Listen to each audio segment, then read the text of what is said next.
What is it about living in Britain and feeling like you are just being ripped off every day of the week? You are going to want to stick around for this one. Hit that like, favourite and repost, because this is the most scathing attack I've made on Labour so far, and for a very good reason. As an Englishman, it saddens me to say that I don't think anybody talks about how much our country has fallen off. So we just got our council tax bill, and I've got to say, it just don't make any fucking sense. What the fuck are we paying for? Bottom of our road, we've got potholes that have been there for nearly 3 years, that are dangerous for cyclists, motorbikes and cars. I don't hear people talk about this enough because as a person that was tricked into buying an electric vehicle, right, with promises that I don't have to pay congestion charge, I don't have to be paying road tax, right, to then be hit with road tax out of the sudden blue. Why do we pay road tax? I don't understand. Like, what the fuck are we paying for? A lot of the roads have got potholes and they just fuck up your tyres and your suspension. They want you to go electric and they're charging you 65 pence a kilowatt. It should be 27 pence. Northumberland County Council, you should be ashamed of yourselves.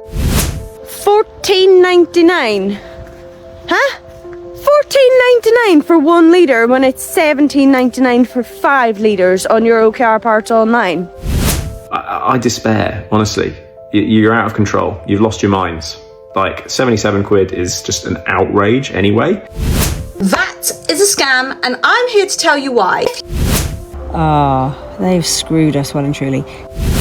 If you want to know why your taxes are going to go up this winter, here are a few big reasons why, which nobody in Westminster is going to tell you about.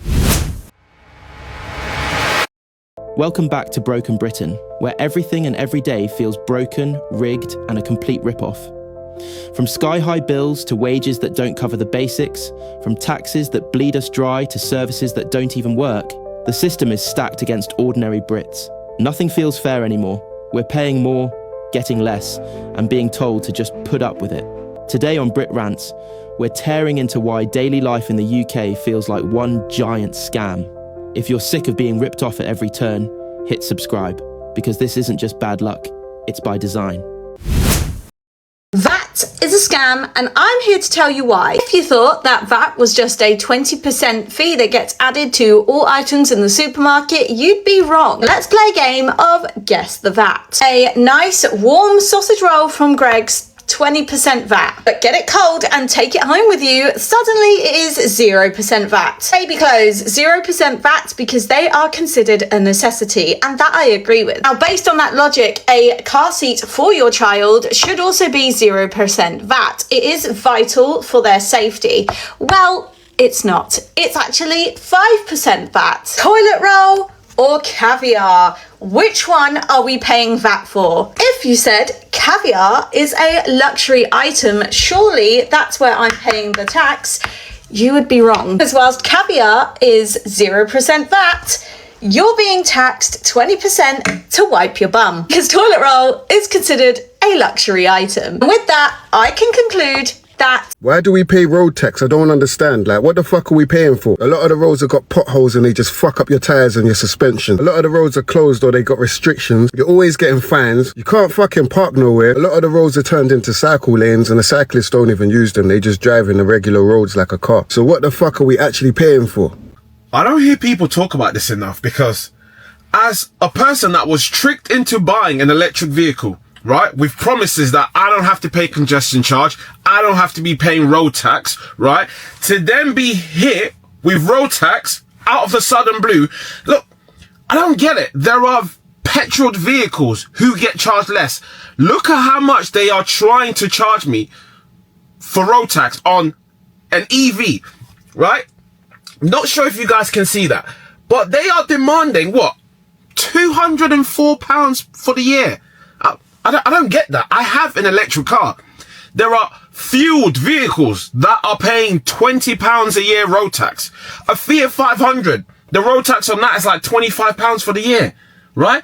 There are cars that only get charged £120 for the year. So how am I being charged £204 for a yearly road tax? That doesn't make sense, right? That defeats the whole purpose of me buying an electric car. I was promised I wouldn't pay congestion charge. I wouldn't pay road tax. Like, Mr. Sadiq Khan, you are an absolute criminal. Like, honestly, I'm furious. Like, I don't want to pay this. £200. And now people are going to be saying, oh, well, you know, yeah, £200 is not that much, but okay. So that's how it starts, right? You're paying road tax now. They're making us pay drop-off charges at airports, right? They're making, they add all these little charges, and before you know it, you're paying out what? An extra $2,000 a year that you never had the previous year. This is how they do it.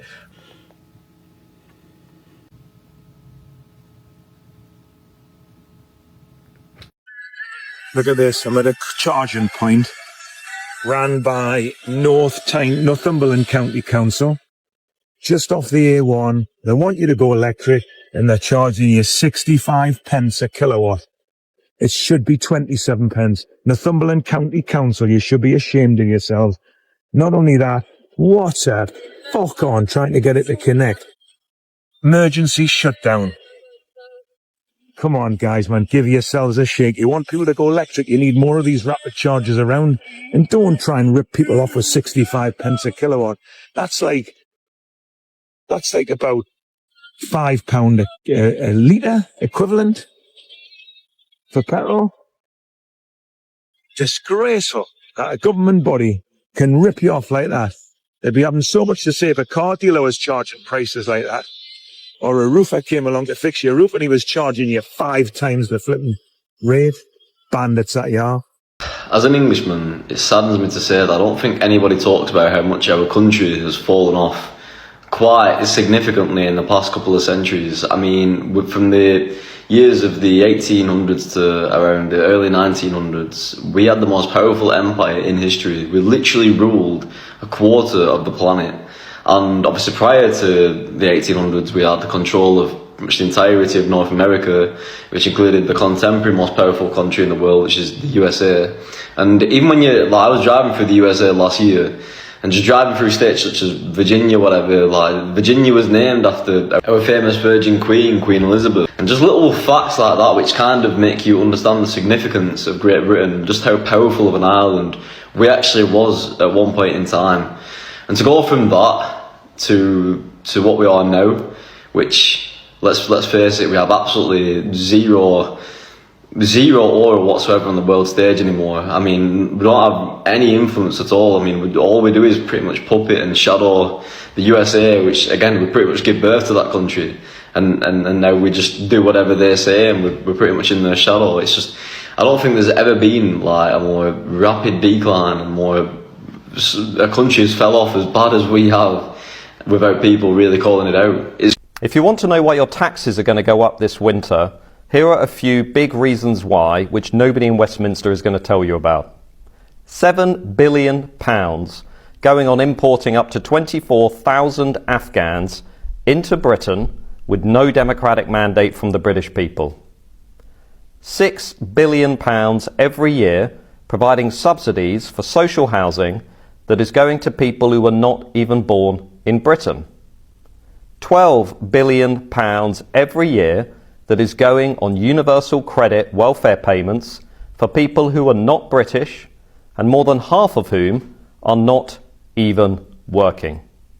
£1 billion policing the small boat crisis, which nobody in Westminster wants to fix.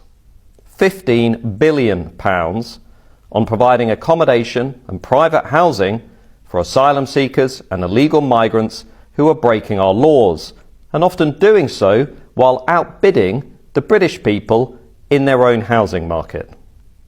About £200 billion, which is the cost of giving millions of people who have migrated into Britain in recent years something called indefinite leave to remain, which will give them full access to the welfare state, social housing, student loans, and the right to bring their relatives into the country as well.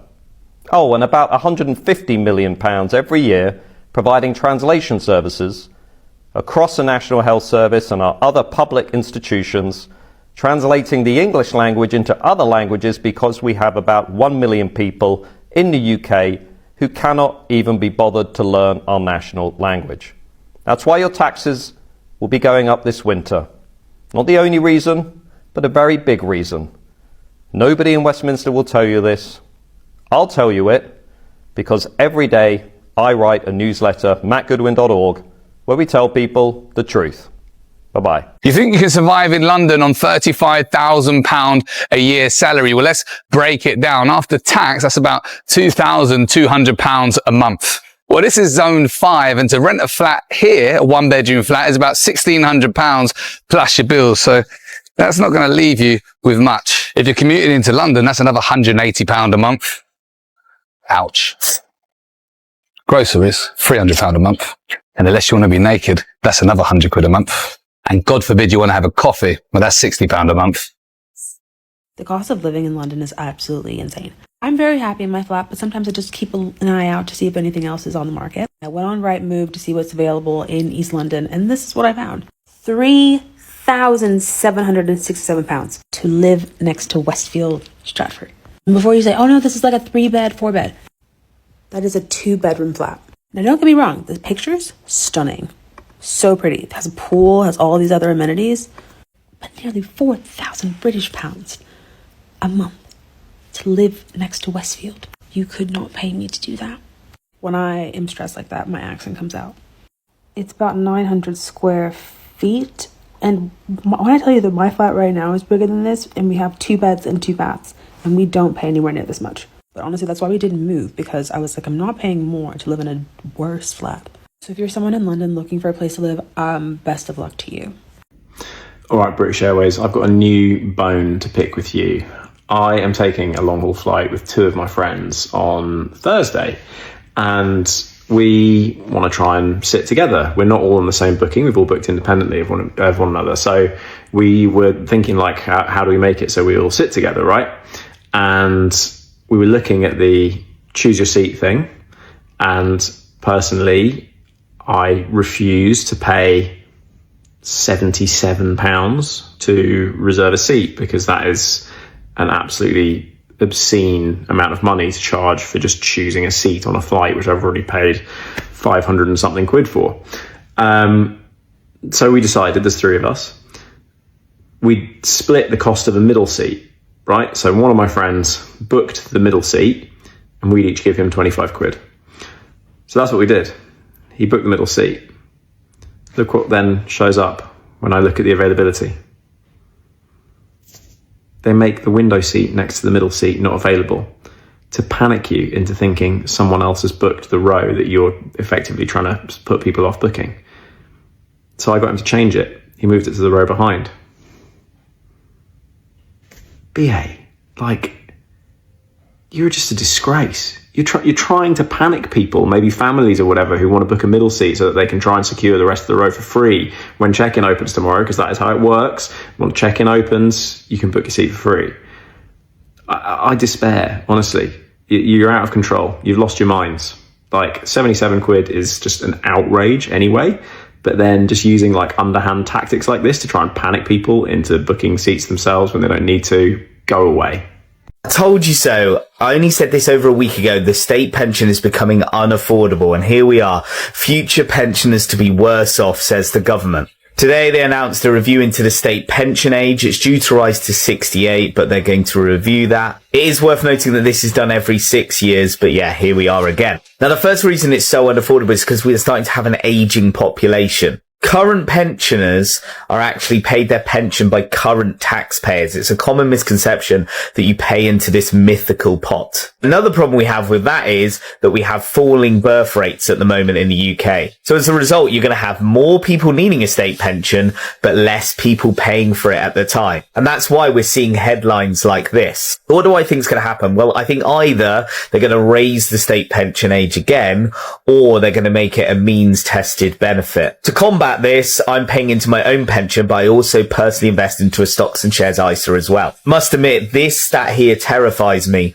45% of working age adults are putting nothing into their pensions right now. It's such a shame that so many people aren't taking their retirement seriously, as like I've said, state pension is becoming unaffordable. Let me know your thoughts in the comments, and before you go, don't forget to like and follow for more finance and investing content. It's cold.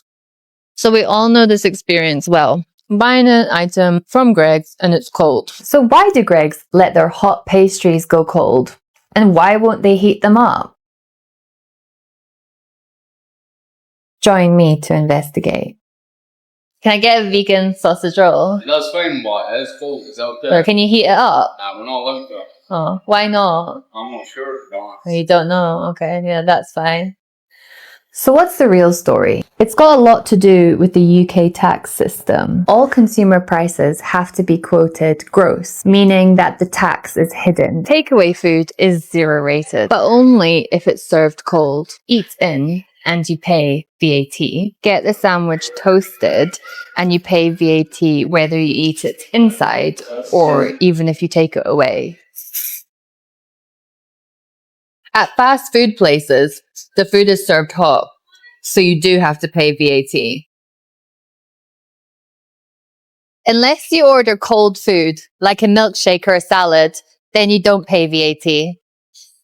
But you will pay VAT on the cold food if you eat it inside the restaurant. Food that had been heated and then left to cool was zero rated. So that is why your Greggs is cold and why they will not reheat it for you. So we just got our council tax bill, and I've got to say, it just don't make any fucking sense. We live in West Yorkshire, and we live in quite a nice area, and it's gone up to £275 a month, okay? From £250 a month, which was ridiculous anyway, because the bin collections are fortnightly. Do you remember a few years ago when it used to be every week, and then they changed it to fortnightly, and now we're the time with the idea of changing it to monthly? What the fuck are we paying for? Bottom of our road, we've got potholes that have been there for nearly 3 years that are dangerous for cyclists, motorbikes and cars. And what they're doing about it? The police are pulling people over on the bottom road to make sure the cars are safe for the fucking roads. And there's big fucking holes in roads. I tell you what, I'm dodging potholes. I'm surprised I haven't been pulled over by police to say, oh, we pulled you over, your driving's a bit off, sir. Have you had a drink this afternoon? No, I'm dodging fucking potholes, dickhead. The drains are a mess, they don't clean them out anymore, so every time it rains we end up having a flood on the street. Everything's overgrown with weeds and that. It's like that film I Am Legend with Will Smith in. It's like an apocalypse has happened on some streets with all fucking overgrown shit. What they're spending money on? Oh, a monument to show our solidarity for our community. How much was that? 35 million for a fucking rock. A set of dickheads, really are. And what's the local MP doing about it? She's doing fuck all. Oh, no, tell her like, she's actually having a photo shoot outside a fucking flower shop with flowers she hasn't even bought. Look at me, I care about small businesses and the community and people's employment. Then she gives the flowers back and fucks off to the sandwich shop and repeats the same fucking shit and does it all through the community, and then locals are like, oh, she's doing a very good job, isn't she? No, the fake photo shoots. People, wake up, fuck's sakes. They had a refurb in their offices, right? New computers, new furniture, redecorated at the council office. It was done 2 years previous. Did they really need to spend that money on that? Unfucking believable. So from January 2026, which isn't that long, a few months. Yeah, the year's nearly over. Any luxury purchases like designer clothing, jewellery, perfume, games consoles, TVs, etc., will be flagged and then investigated by HMRC. Now, this is, I kind of like this, I agree with this, because it's not for everyone. It's for the people who are on benefits and claiming housing benefits. They're going to use AI to flag these transactions up, so I'm guessing it'll just be card transactions, not cash payments, so that's your way around this. Unless they can trace receipts somehow, but I don't see how they will. They probably will one day, but for now, yeah, January 2026, just after Christmas. So let me know what you think in the comments. Do you agree with this? Do you disagree with this? Great. So I'm going to try and say this without losing it, because I did a little video a minute ago and there might have been a few choice words in it that I don't think TikTok would be too happy if I posted. But long story short, which is unusual for me, I need an engine oil for my car, so I went online. $17.99 for 5 litres of engine oil. Happy days, usual price as it always has been. Great, does the job, does the car for a few months, happy days. Won't be here for a few days, so I needed a wee bottle to do me for now. So I thought, oh, pop into the local Shell garage. Oh, wasn't that an idea? So I went in, I got my litre of oil, came out, happy days, came back, came to bring my doggy for a walk, looked at my phone, $14.99. Huh? $14.99 for 1 litre when it's $17.99 for 5 litres on your car parts online. Explain that one. Now, I know the people are saying all the stuff going on in the Middle East and all that is going to put the prices of oil up, which is fair enough if they were all doing it. But why is it one company can do 5 litres for 18 and the other company's charging 13 for 1 litre? The maths just aren't mathing. So my point is I'm going to boycott Shell garage in the UK. They're always the most bloody most expensive anyway for fuel, so them. People, don't be buying from Shell garage, they're a freaking rip-off.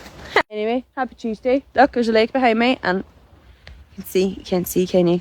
But there's 4 beautiful swans sat chilling with us on our walk today. I can't speak this morning. I think I need to have a nap or something. Anyway, happy Tuesday, have a lovely day. Did you know, right, if we had this in the UK, the same buying power, home buying power, as they had in the 70s, when you got paid, you know, an hourly rate that matched real life, as in minimum wage, like the national minimum wage. If we had that now, like the same buying power, we would, do you know how much we'd need to earn per hour on the minimum wage? Guess what it is? They've screwed us well and truly. £68 an hour minimum wage. That's what we'd need to earn to be able to live like they did in the 70s. So I've got so much to say, but it's really not appropriate. That's what the governments have done. That's what these powers that be have done to the common man, so to speak.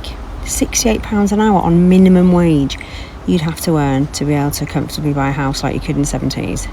Don't know why have we put up with this crap? Why have we done it? We've done it to ourselves because we just take it on the chin time and time again. What a joke. What is it about living in Britain and feeling like you are just being ripped off every day of the week? No matter where you go, what you do, everything just feels like a rip-off. At every stage, someone's trying to make money out of you in some respect. So I've got a house on the market with an estate agent. It was on with the same agent a few months ago. The sale fell through. It's back on with them again now. Money laundering checks were carried out last year. I made it quite clear that I don't need a third-party agency to do the checks. I know that what I need to provide to you, I can bring in, and that will be sufficient. They accepted that. Contacted me again today to say the checks have expired. I'm like, right, so what's expired? My identity or the checks on that? Fair enough, yeah, but I'm not willing to pay. No, we've got new policies in place now. No, you haven't got new policies in place. You've got a new third-party company which is making money off of pointless checks, which can be done manually. So I said to the guy, I said, mate, I'm not paying again. I told you this last year. I can bring in this documentation, which is sufficient. You took last year, yeah? And that's who we're getting. Either you lose my house on the market or you don't charge me. Waited on hold, obviously. Came back. Okay. Yeah, we'll do it the same way that we did before, yeah? And we're not going to charge you. I'm like, come on. Sort this out. Honestly, something's got to change. So I've just been on the phone to EE. So my contract with them that I've had for 2 years with my phone, okay, I've got an iPhone 14, ends on the 17th of March. Good day. Patrick's Day. Woo, woo, woo. But get this, right? So I rang him up and I said, look, I want to see what happens at the end of my contract because I want to go to a SIM only. And they said, well, if you want to go to SIM only, they said that you have to ring up 2 weeks before the end of my contract. Now, get this. I said, if something happened and I didn't make that phone call, or I don't know, whatever, what would happen to my contract? He said, no, we just roll on. I said, oh, very good, okay, yeah. He said, what you're paying now? I said, what? So obviously at the minute I'm paying for my phone handset and I'm paying for my airtime, so the airtime would roll over. No. He said, everything would roll over. I said, so you guys at EE would keep charging me what I'm paying right now, which includes 50 something quid a month for my handset, even though my handset is paid for? Yes, that's what would happen now. Our system is not able to handle it, he said. I'm like, you can go and have a shite for yourself now, will you? So be careful, folks, if you're coming to the end of your contract with EE. If you don't tell them what you want to do, they will keep charging you the full amount. Bastards. I've got a couple more days left here, and I think I'm going to be able to change some money back up. So I was having a look at potentially what I could change up, and I looked at the sites back home in England. I looked at the place where I bought my currency from, and it's a place, not sure if I'm allowed to mention names, so it's the place where you post your letters, so very well known because it was the best rate at the time compared to supermarkets. And are they ripping us off? I really do not understand it. If someone can explain it to me in the comments, that would be amazing. But if I take the money home and change it back up there, they will give me £39 less than what the agents will give me here. I just really don't get it. Has anyone else experienced this? If anyone's on holiday and they are lucky enough to have some money left over, make sure you check, because there's a huge difference from what I'm looking at. You are going to want to stick around for this one. Hit that like, favourite and repost, because this is the most scathing attack I've made on Labour so far, and for a very good reason. Now, I hate to be the one to start with the words I told you so, but in the run-up to the 2024 general election for 6 months, I did videos, endless videos, reminding people what Labour were, what they represented, what they would do, and what they had done in the past. And today, the UK is heading straight for a financial cliff. We are literally standing on the edge and about to plummet to the very bottom. And at this point, it's not a matter of it, but when. Chancellor Rachel Reeves, the so-called economic heavyweight, has well and truly lost control of public spending, and with it, she's put the entire economy into peril. Now remember, this is the same Rachel Reeves who promised not to play fast and loose with the public finances. She said she'd bring back stability, that her experience as an economist would be the steel we needed in Treasury. Well, someone might want to check her calculator, because the latest figures from the Office for National Statistics tell a very different story. For any comedian out there saying Reform UK would have destroyed the economy who voted Labour, well, it's actually your party that have done it. And let me make this crystal clear. If you'd read Reform UK's policy, which was the complete opposite of what Labour are doing, you'd ask yourself this question. If Labour have sent us off a cliff, plummeting to the bottom, wouldn't it make sense that Reform UK's might have actually fixed our struggling economy? No, of course not. Because you don't want to believe that the party you voted for have destroyed the UK in 10 months. And let's just dive into the numbers, because the numbers do not lie. The UK borrowed 151.9 billion in the last 12 months. That's 20 billion more than the year before, and a whopping 15 billion more than ever the OBR forecast. And last month alone in March, we borrowed another 16.4 billion. That's the third highest March borrowing figure ever recorded. That's not responsible economics. That's setting the foundations for utter collapse. But, as usual, it gets worse. This isn't just a one-off. The borrowing is getting worse every single month. Why? Because of public sector pay deals rushed through in Labour's first few weeks, have exploded the wage bill. Ed Miliband's taxpayer-funded green energy dreamland is guzzling money like it's monopoly cash. Councils are being left to pick up the welfare tab for the unprecedented surge in asylum seekers, and with an economy stuck in first gear, VAT and corporation tax revenues are falling off a cliff. Corporation tax receipts are down, VAT is disappointing, households are skint, businesses are bleeding, and despite all this, the government's still in la-la land, pretending they can spend like the boom times. But then again, we told you this because that's what Labour do. Even worse, these figures are provisional. You think this is bad? Wait until the final numbers come out. Spoiler alert, they will be worse. And brace yourself for the summer, because the storm's just getting started. The national insurance hike has just landed, and it won't just hurt businesses, it'll hit the public sector too, where 6.1 million people are on the government payroll. That's hundreds of millions more in costs just to pay salaries. Businesses across the country are collapsing. Look at Morrison's, 52 cafes and 17 stores gone.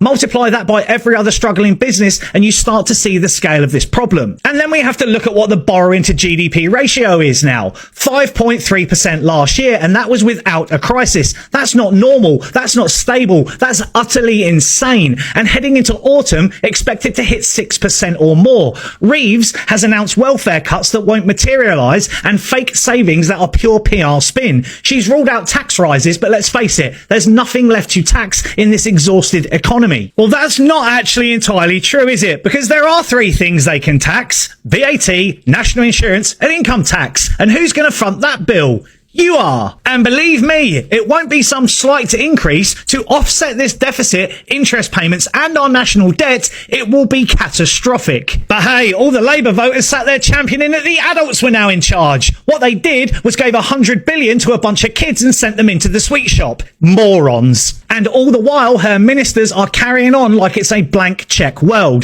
They haven't got a clue. Here's the blunt truth. Reeves has lost control. There is no plan, there is no strategy, and there is no way this can carry on. Unless the brakes are slammed on immediately, and I mean proper grown-up fiscal discipline, we are staring down the barrel of a full-blown economic crisis. I actually said this government wouldn't last 2 years. They have history of this. They get votes of no confidence. In fact, the only 3 votes of no confidence that have been called in the last 100 years, 2 times, was Labour. First time they didn't last 9 months. Second time they barely managed 2 years. And this time it will be the same. The problem is if we leave them in for another 14 months, how much more damage are they going to do?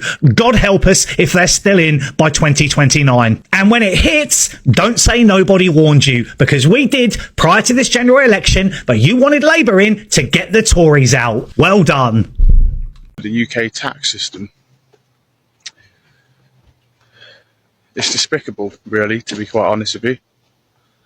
This government, I don't know what planet they're on,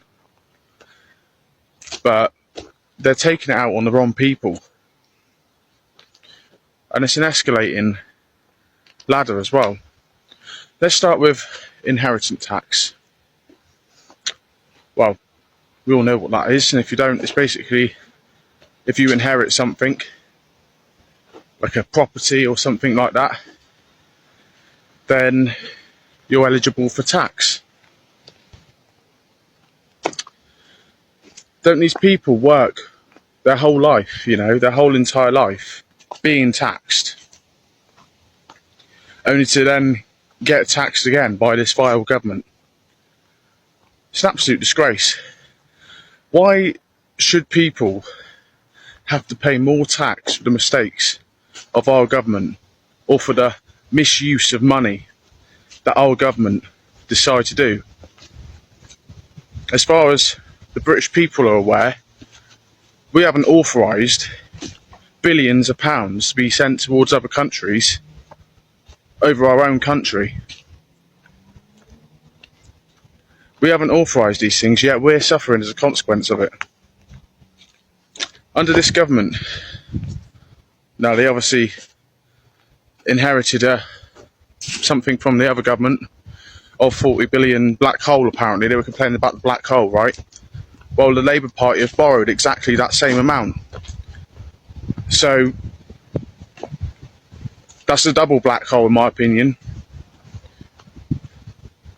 And you're not fixing anything with it either. You're just taxing people more and more, and you're taking it out on the wrong people to fix the problems, and it's not even really fixing the problem. Because a year later,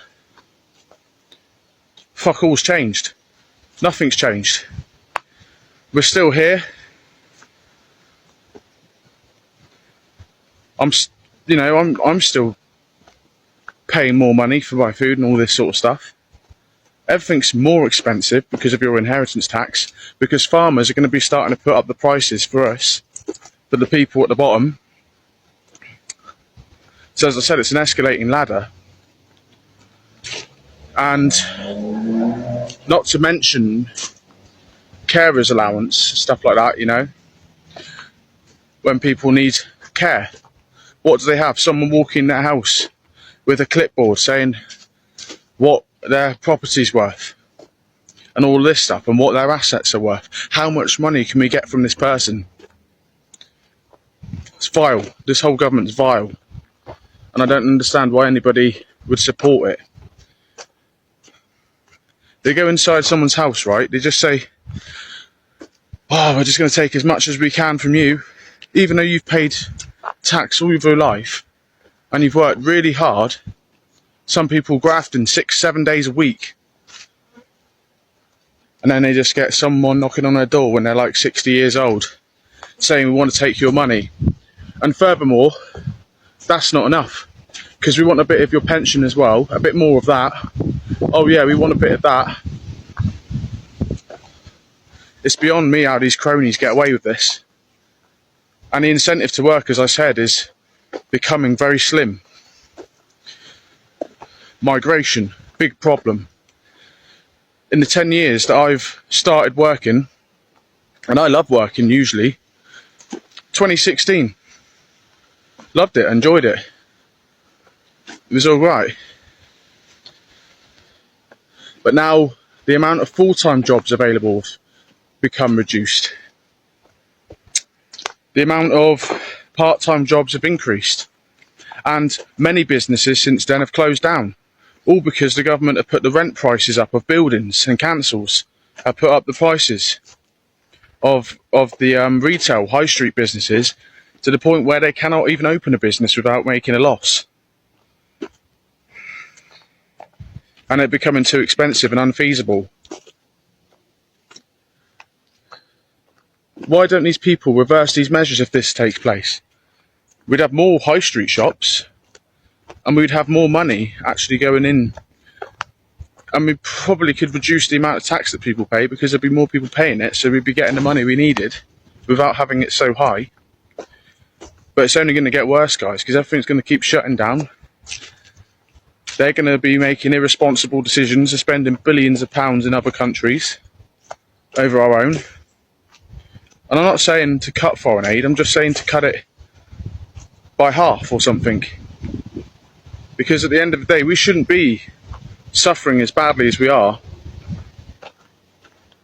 Now, I'm not against tax in itself, but I am against it when you've spent your whole life paying tax and then you get told to pay more of it because of irresponsible leaders, people that cannot manage money properly. And as I said, the incentive to work is reducing, and in my opinion, more people are going to be on universal credit, a universal income.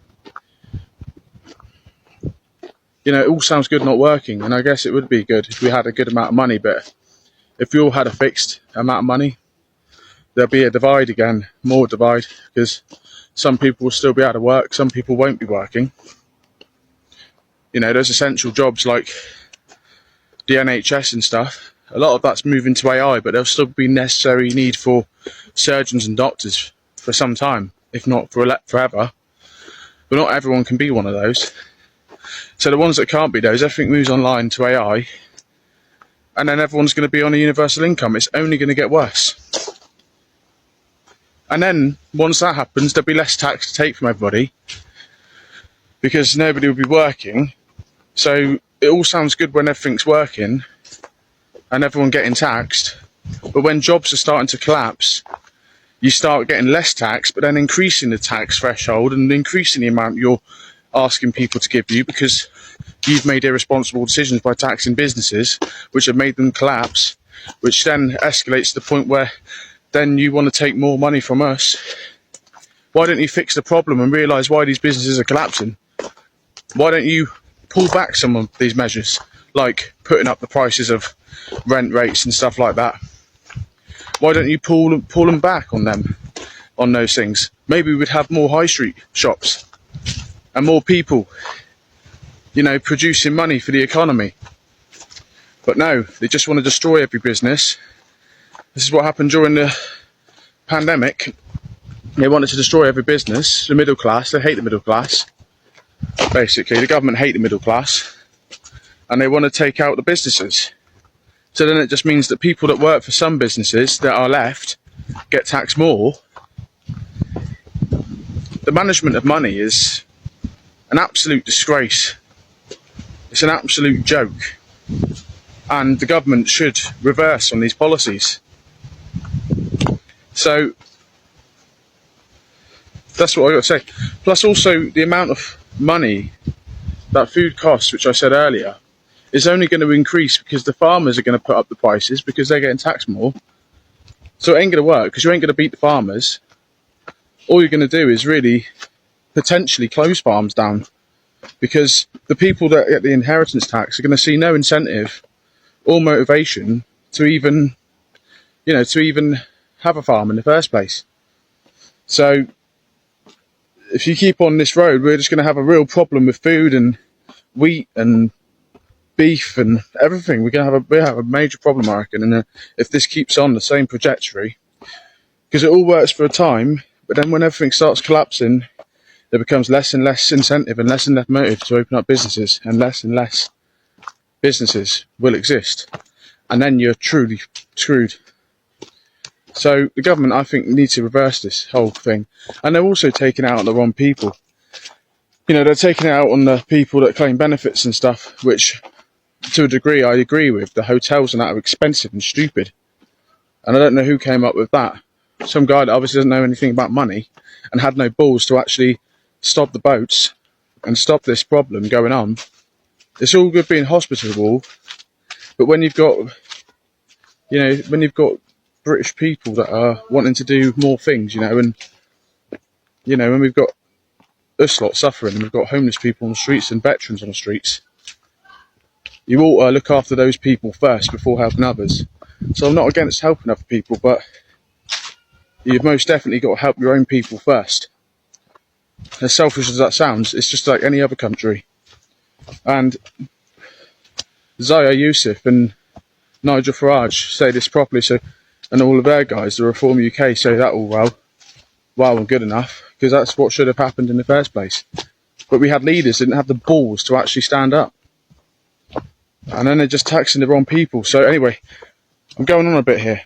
But yeah, it's an absolute disgrace. It's an absolute problem, and they ought to fix it fast. So yeah, if you like the video, and comment below. Let us know what you thought about it as well. Take it easy. The truth is, Brits are at breaking point. 63% of households say they've cut back on essentials just to survive. Energy bills have more than doubled in the last 3 years. Groceries are up nearly 25%, and yet wages have barely budged. And it's not just the cost of living. It's the cost of existing in a country that feels broken from top to bottom. But here's the catch. While families sink, corporations report record profits, and politicians shrug. Everyday life shouldn't feel like a survival game, but for millions, it does. So how do we fix it? We stop accepting the excuses. We demand accountability, fair wages, real price regulation, and a government that protects its people, not the profit margins of big business. And most importantly, we stand together instead of suffering in silence. This is bigger than the cost of living crisis. This is about the future of Britain itself. And unless we fight back, it's only going to get worse. If you're fed up with being ripped off, hit subscribe, share this video, and keep the conversation alive. Because silence is exactly what they're counting on.